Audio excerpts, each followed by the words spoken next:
In the remote wilderness of northern Utah, nestled within the expansive Uinta Basin, lies a property that has earned a reputation as a hotspot for paranormal and supernatural occurrences. This enigmatic location, often described as a Disneyland of the unexplained, has captivated the imaginations of even the most skeptical minds. Today, we delve into the eerie tales and unsettling phenomena of the infamous Skinwalker Ranch.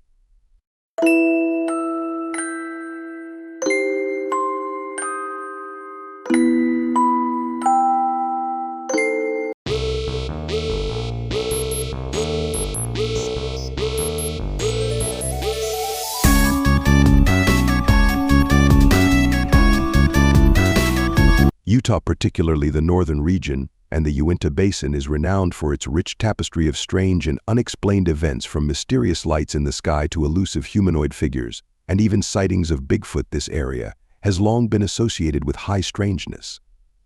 Historical accounts of the supernatural in this region date back to the earliest human settlers, and local lore suggests that 3 out of 4 residents have experienced something out of the ordinary. For those merely passing through, the feeling of a hidden dark secret pervades the dusty roads and barren landscapes.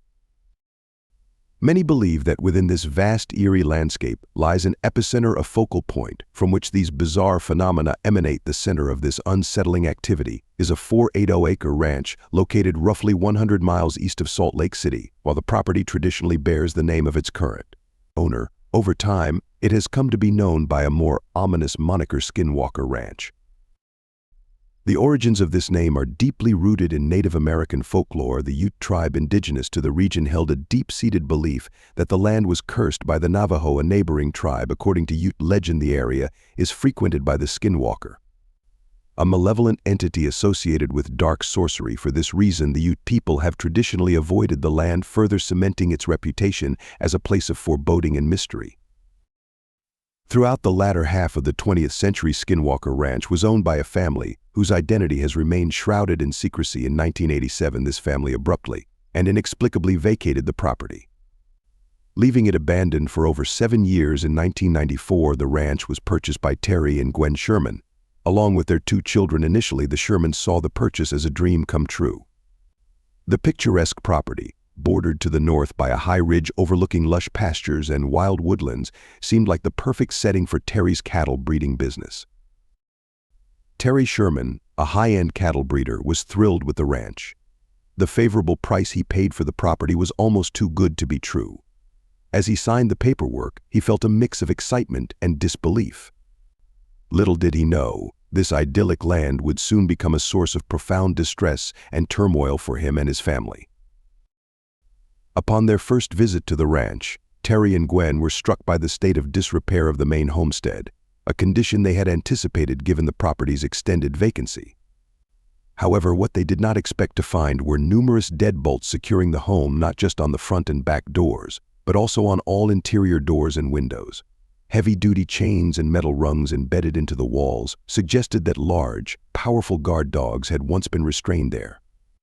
Although these peculiarities unsettled them, the Shermans attributed them to the previous owner's eccentricity and did not consider them a cause for concern. The real estate contract had included unusual clauses, such as a prohibition against digging on the property without prior approval.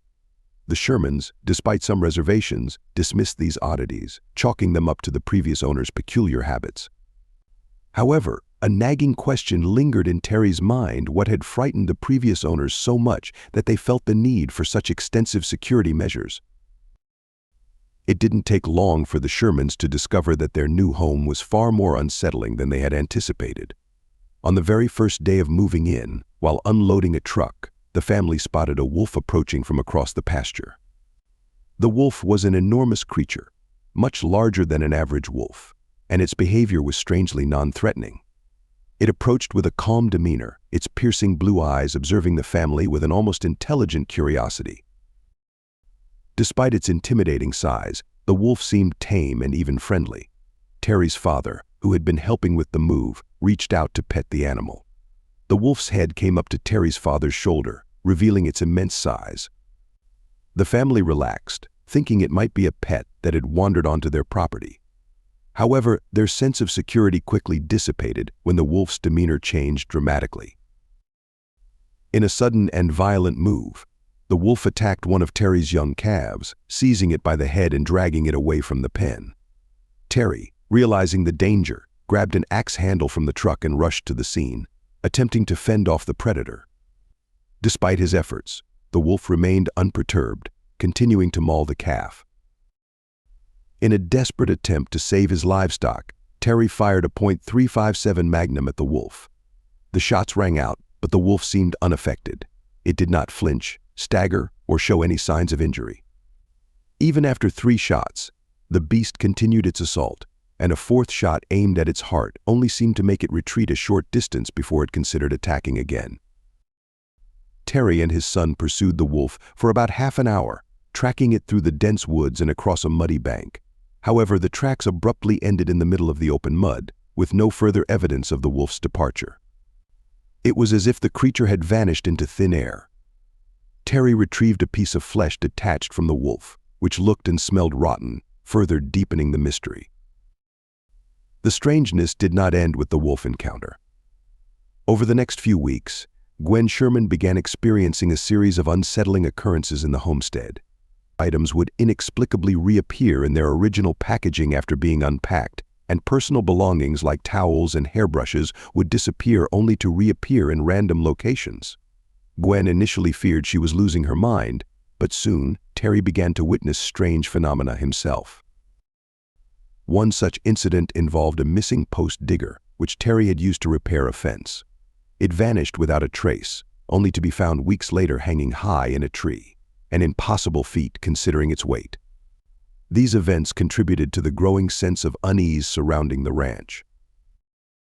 The situation escalated when Terry spotted a set of headlights moving along a distant fence line within his property. Assuming someone was trespassing, he set out to confront them. As he approached, the lights began to move away from him and eventually lifted off the ground, silently floating out of sight. This was just the beginning of a series of strange and inexplicable events. As winter set in, the activity on the ranch intensified. Terry experienced frequent snowstorms, during which he would search for his cattle that had wandered away. One night, he tracked the hoof prints of a missing cow into a dense wooded area, only to find the tracks suddenly end in a wide clearing. The cow was nowhere to be found, and the tracks seemed to vanish, much like the wolf's tracks had earlier. During this period, Terry lost several prized cattle, and the losses weighed heavily on him. The strange lights and phenomena continued, with reports of black, featureless entities appearing around the homestead, poltergeist activity increasing, and disembodied voices speaking in strange languages from the sky. Additionally, mysterious cookie-cutter-like holes appeared in the land, with soil inexplicably removed from the property. The bizarre events reached a new level of disturbing when the Shermans began encountering strange creatures. These included entities resembling Bigfoot, bizarre canine hybrids with razor-sharp claws, and even invisible presences that affected their livestock and environment. Terry observed strange orange lights in the sky, which he believed to be portals to other places. These anomalies became frequent, with odd-shaped crafts entering and exiting these openings. The most alarming phenomena were the small, red ones that would harass the livestock, and larger, blue ones known as blue meanies, which instilled intense fear in those who came close. One evening, Terry witnessed a blue orb approaching his porch and released his hunting dogs to chase it away. However, the dogs disappeared, and the next morning, their remains were found, burned and disfigured. The cumulative impact of these experiences left the Sherman family on the brink. They faced financial ruin, personal distress, and a sense of constant danger. Terry had reached out to local media, and although initially ridiculed, his story gained attention from Robert T. Bigelow, a billionaire with an interest in investigating paranormal phenomena.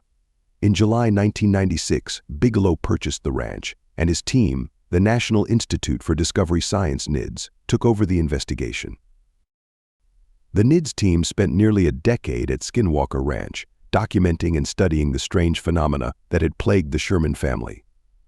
Their findings were as intriguing and unsettling as the Shermans' experiences, revealing a landscape where the boundaries between reality and the supernatural seemed to blur. For now, the ranch had a new set of eyes scrutinizing its mysteries. The once troubled land, now under the watchful gaze of a highly equipped and well-funded team, was about to face an unprecedented level of scrutiny. The hunter, it seemed, was about to become the hunted.